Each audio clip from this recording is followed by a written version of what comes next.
I noticed that these little therapy sessions I'm doing for myself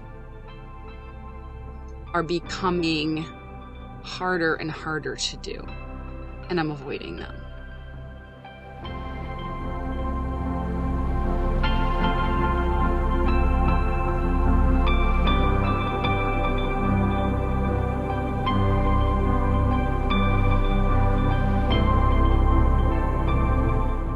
Even though it helps to share my thoughts to myself, put them out there for the record, I think I'm avoiding it because it takes a lot out of me, first of all.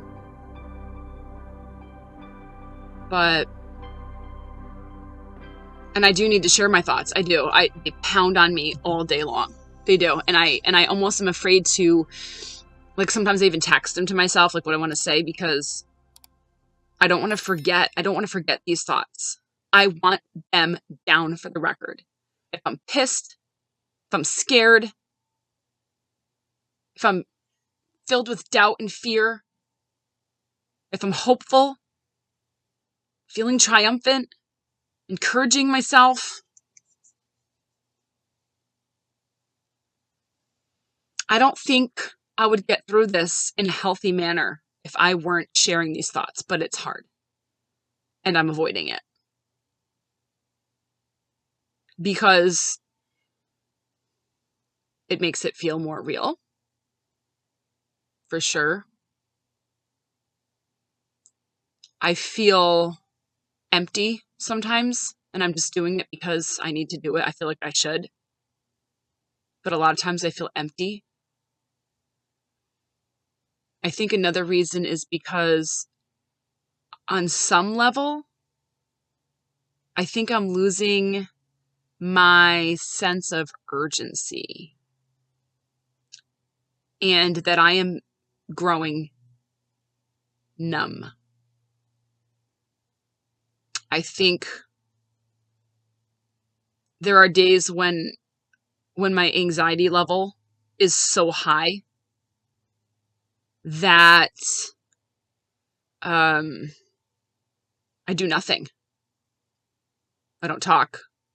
I don't clean the house. I don't shower, like signs of depression, but I know I'm overwhelmed. I want to create a recipe book for my mom and dad. I feel like they're not cooking the way they should and that they're making bad food decisions, and it's freaking me out. I feel like I need to create an exercise plan. I feel like if I don't do these things, they won't get done and my mother will die. I think that's the root of it. But I also have my own life. And the thought of doing all these other things for her, because she's busy taking care of her own mother, who's very sick. And she won't take care of herself. My mother will not. She is classic. She's just one of those people. She doesn't sleep. She doesn't eat right. And she has cancer, and this is not the time. And to think of it, it's like so overwhelming that I'm not even feeling overwhelmed anymore. But if I think about it, I shipwreck immediately. I go down the tubes. Because I'm actually so overwhelmed, I'm becoming emotionally vegetative. And so I'm not losing my sense of urgency because it's not urgent to me still, the whole thing. It's because I have to push past the desire to lay down and just give up and just stare at the wall and not move. Which is why I'm forcing myself to do this right now. I've been wanting to write letters to people, handwritten letters, to convey a vision of how to approach praying for my mom. I really feel like God's given me something, actually. But again, because I feel spiritually and emotionally vegetative, pushing past that weightiness, it feels like I'm trying to lift a car to write a letter. Even the thought of sitting down and writing a letter I'd rather make my bed and change my sheets and fold my laundry and do robotic things than address my mother's cancer on Sundays, most days now at this point. I'm trying so hard to process all of this in a healthy way. Whatever that means, whatever that looks like, I don't know. On Sunday, a few days ago, yesterday, my mom was playing the piano on the stage. And I was in this place. I was worshiping the Lord. But I found some of the songs were about like a living hope, which I love, or not living hope, but like hope. And I was trying not to agenda worship, like I'm worshiping you right now because you're my hope specifically about cancer. And I'm glorifying you right now because I believe you're going to have the glory in this situation of cancer. I really very firmly believe the Lord deserves to be worshipped on his own merits, outside of the world's troubles and evils. I do. But that is quite hard to do, actually. To not agenda worship. I won't let myself, and if I catch myself, I'll stop. I will. Because it's just reaching this point where it's like, every worship song can't be agendized to get my mother healed of cancer. And every conversation I have, it's always like, what are you eating? How do you feel? Like, we can't even just shoot the breeze anymore. It's always about cancer. Not because of her, because of me, actually. She would probably prefer not to talk about it. I think she would, actually. Every time we pray, it's like, everybody with cancer. Nancy has cancer. Is she in the back with the kids? Get Nancy. She has cancer. Put her in a chair in the middle. When I was a kid, and to this day, actually, I was always terrified of being in a prayer circle, like in the middle on a chair. I would see people in these very desperate situations. Cancer. I don't know what. Cancer is always a big one. And people would like anoint them with oil and march around them and give prophecies and preach, pray, and declare things. All the same stuff, usually. Nothing inspired. Just going to be honest. My opinion, my perspective. I don't discount any of that. I don't. As a pastor's kid, though, you see a high concentration of that. And it's hard to rationalize through it sometimes. We had a lady live, and I was ashamed. Like, if I had a struggle in life, I would rather you just come to my house. Please don't put me in a chair in the middle of all my friends and make them put their hands on my hair, please, and my shoulders and press on me. And say and do stuff that I don't think they actually believe or that the Holy Spirit inspired in that moment. We had somebody that lived with us when I was a kid for like 10 years. They moved in when I was like 8, 9, 10, somewhere in there. Lorraine. And Lorraine she's gone now, but she had multiple sclerosis. When she moved in with us, she could walk and drive a car. She used like a little cane. When she moved out 10 years later, she was completely bedridden and curled up in on herself. Couldn't use the toilet. And I went to school down the road, and my mom was working as a nurse, and there were days I would have to come home. We had to install handicap bars in our bathroom. She lived in a little like side apartment room that we had off the kitchen.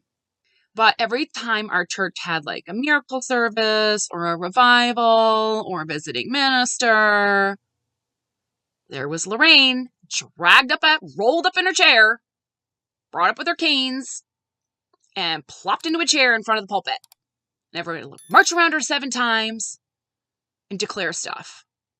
She was never healed of her MS. She died in agony. I was there visiting her in the hospital like 2 years ago. She died.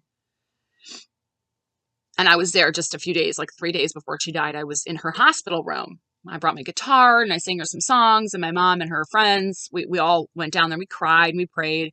We knew she was going to die. Shriveled up, collapsed in on herself, sunk in. No miracle for Lorraine. After all those prayer circles, after all those well wishes and prophecies, Lorraine died in pain and agony, choking to death from MS. That has been a mind screw on me for a really long time, actually. And I believe there are so many other components. I get it. There are so many other components to healing. There's no easy answer here. There aren't.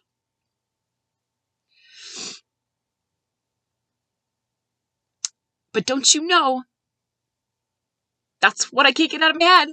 With my mother's cancer, I see Lorraine tripping down the stairs, dying in agony. When I knew her, she was the picture of health. Ish. Michael Landon. Remember Michael Landon? Do you know that Michael Landon? My mother brought this up to me yesterday. She said it as like a little mind bomb, but I know it's very telling of what she's thinking. She was like, Michael Landon died 2 months after his pancreatic cancer diagnosis. So then I went down this rabbit hole. I'm like, what other celebrities died? Oh, let me give you some names. Patrick Swayze died 1 year after his pancreatic cancer diagnosis. Steve Jobs, Aretha Franklin, Dizzy Gillespie, Luciano Pavarotti, Alan Rickman, the Sheriff of Nottingham, the actor. They all died of freaking pancreatic cancer within a year of diagnosis. They had money, they had resources, they had access, much greater than we do. We have the Lord on our side, of course. I'm not discounting that, but I am in agony. And yet again, my words have come back to bite me in the butt. I was working on a devotional today for the Way of the Worshipper. And it was like a ministry to me, which pisses me off. Hate that crap. My husband's like, God's been preparing you for this. You know what? A friend of mine posted on Facebook the other day, his brother just died this week of COVID. And he posted a message, a sermon he had preached back in April, where he was like, my words have come back to haunt me, because he was saying in the sermon, like, this is going to get personal, and you're going to walk through a personal journey of COVID, and it's going to be hell, and it's going to take people out that you love. And it was him and his brother. His brother died quickly, got COVID, and is dead in a matter of a week, something like that, really quick, week or 2 weeks. They stood in faith, they cried out to God. And that's how I feel. My words have come back to haunt me. So one of the devotionals, I've been working on fixing up like old blogs, part of an SEO program I'm in. And that the old blog I was on fixing up was about the time that David had to face a giant. We know the end of the story.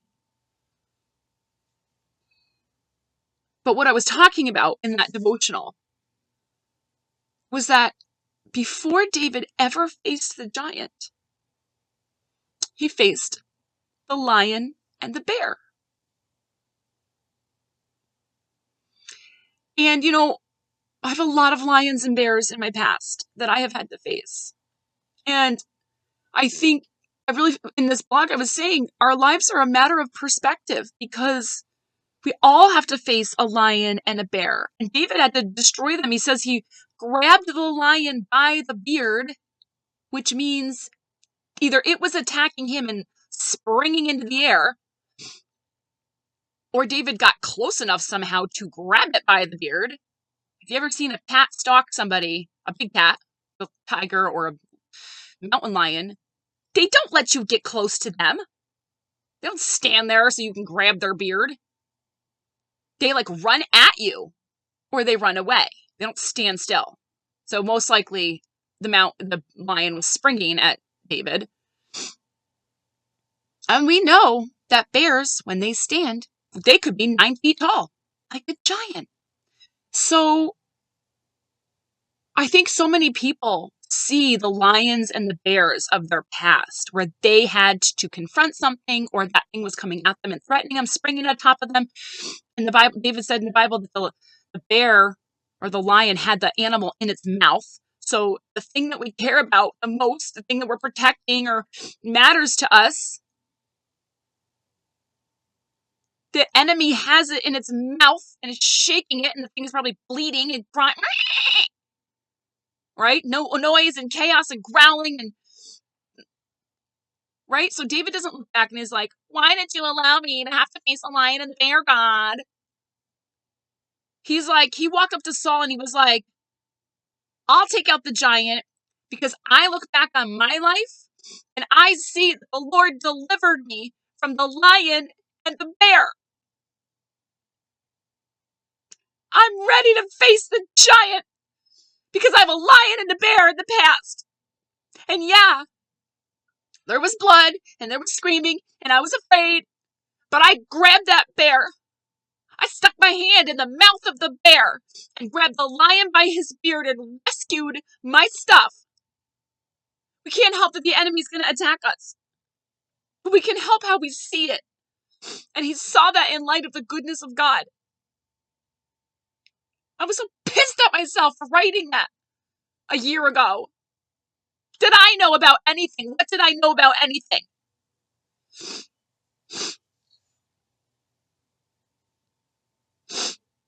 And David not only was ready to face the giant, he went to the king and asked to face the giant because he didn't see his life as a series of victim situations. He wasn't like, why, God? Why did you allow this? He was like, I overcame this and I'm ready to kill something again. And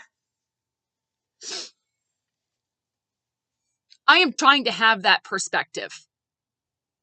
I have situations in my life that I have seen the goodness of God. I've seen it in my marriage. My marriage was a situation where I had to grab that lion by the beard and rip my marriage out of its jaws and kill that beast.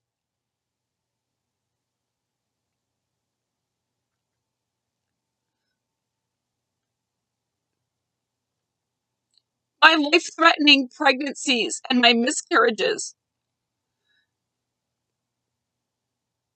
They were a 9-foot bear swiping paws and trying to take me out and threatening my life. And yeah, I had to get through it. I had to fight those things myself. But God was with me. And I made it. And I have 2 beautiful children because of it. God was faithful to me.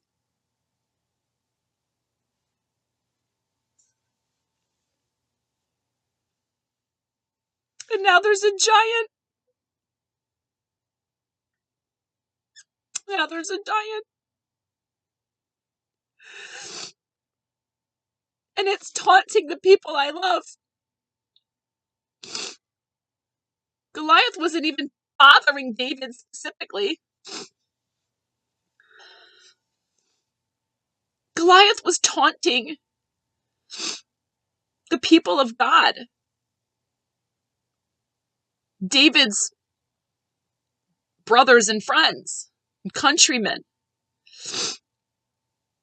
And David was willing to take down that giant for them because his perspective of the situations of his life was a victory. Even though they were a lion and a bear and he had to do some tough stuff. I've just been thinking about that all morning. Just mad at myself for being so godly a year ago when I didn't know anything.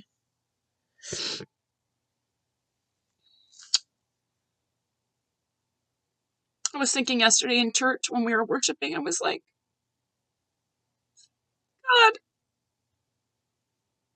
I was like overcome with the words, whom have I in heaven and on earth but you? Whom have I? My mom is keeping busy, as usual. Still in diagnostic limbo. She has all these calls to make. She doesn't make them. She's going to be cattle prodded from behind. Mom, did you call the oncologist? Mom, did you call the gynecologist? Mom, did you call the gastroenterologist? Mom, my mom's supposed to go for a chest x-ray today or tomorrow to see if she has lung cancer. I can't even think about it. I can't even talk about it. I would like want to destroy something right now. Talk about a giant. I don't even know how to pray for that. Again, it's that vegetative state. I'm shutting down. It's like, it's so much.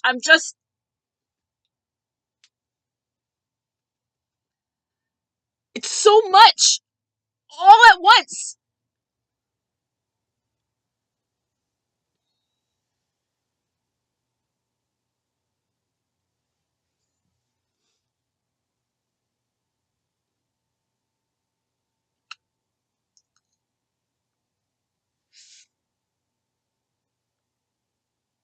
There are days when I just feel like I can't take any more bad news. And I'm starting to get that thing, like when people are boxing and the loser guy just curls up in on himself, just lets the other guy beat the snot out of him in a corner. He just pulverizes him. He's like, boom, boom, boom, boom. And it's just so much that you finally just lay there and you're like, just keep kicking. I can't get up. I can't find the strength inside to get up. The heavy artillery is raining down, and yet at the same time, there's that sense of I desire to rally and to get up, like at the end of the movie, to get up and throw that one good punch that just lands after being beaten for so long that you're not really down. You're like collecting yourself while you're under heavy assault. I desire to do that. I desire to rally and to finally just stand up and, covered in blood, and you're exhausted and you're like, I will not die today. Today is not the day I lose. Today I win and you die. I have the desire, I think about it, and then I get exhausted again and I'm like,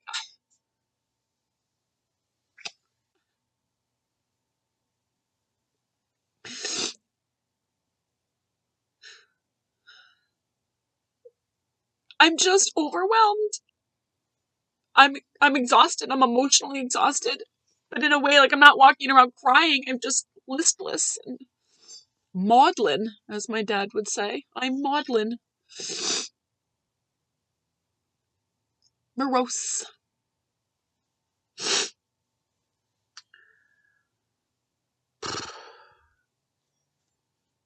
Still not reading my Bible. I was like, I'm going to stand on a word. Lord, show me from your word. Well, I haven't even cracked the word. Although as I'm working on the way of the worshiper, it's kicking my trash all over the place. But I'm having such a hard time between what I say I believe and even what I do know to be true in faith. And my experience, I know that's the battle we all face. I get it. But it's me now. It's me going through it. The idea of how high the stakes are here continually traumatizes me.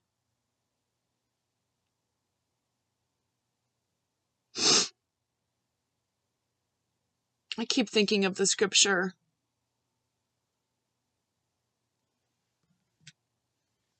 My heart and my flesh may fail, but God is the strength, my heart and my portion.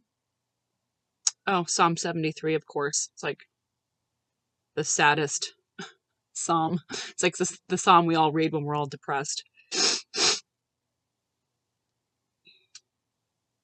Psalm 73, 26.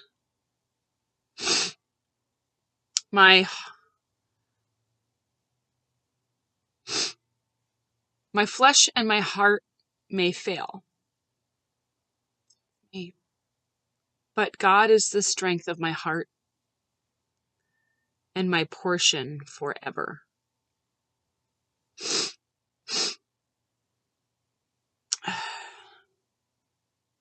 Well, I'm there. So I guess God can show himself as being my whatever he needs to be. Oh my goodness.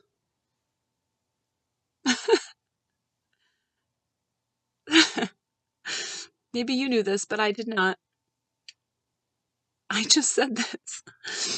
So Psalm 73:26 is, my heart and my flesh may fail, but God is the strength of my heart and my portion forever.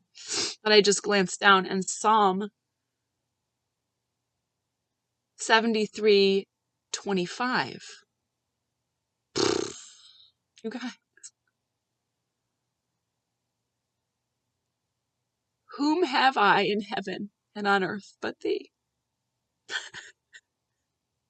Oh my goodness, I didn't know that.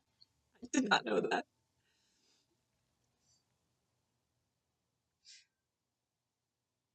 Whom have I in heaven but thee, God? Jesus. Well, there you go. There's my word. I read my Bible today. Whom have I in heaven but thee? There is none on earth I desire but thee. For cancer. My heart and my flesh fail, but God is the strength of my heart and my portion forever.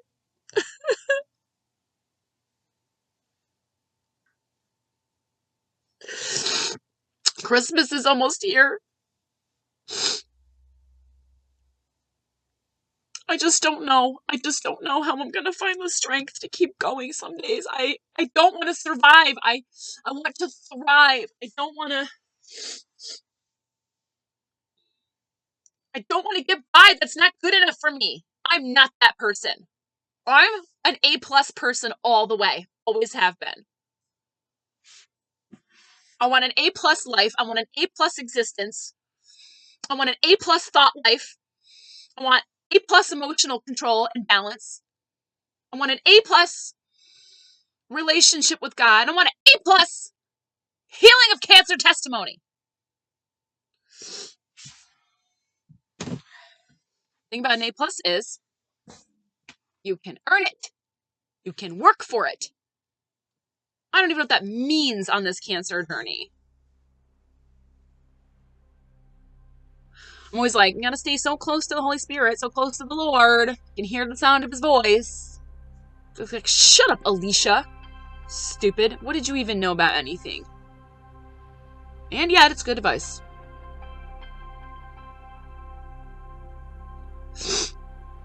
I have no idea if what I'm going through is right or wrong. I have no idea.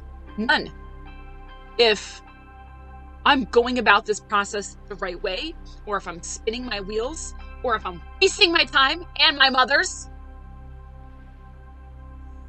I'm helping her put up Christmas decorations, but I'm not fasting. I'm helping her clean my grandmother's little apartment for when she comes home from rehab for her stroke. But I'm not putting together a recipe book so she can eat a cancer diet. I just don't know. I'm doing one of those things where it's like, do what you have the energy to do or whatever. I literally feel like I am